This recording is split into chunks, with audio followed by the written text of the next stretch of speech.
یک شبه آن رنج که مادر کشید در دو جهانش نتوان برکشید. شاعر میگه یک شبه آن رنج که مادر کشید در دو جهانش نتوان برکشید.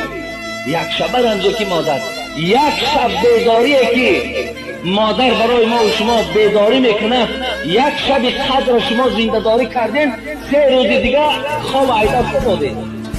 ببینید چقدر افکار شدید. یک شب شما شب زنده داری کردید.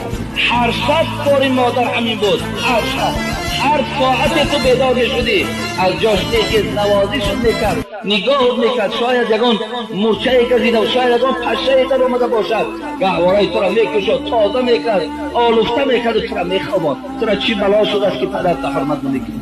تو را چی بلا شده است که رحم به مادرت نداری؟ دادر عزیز، در دست من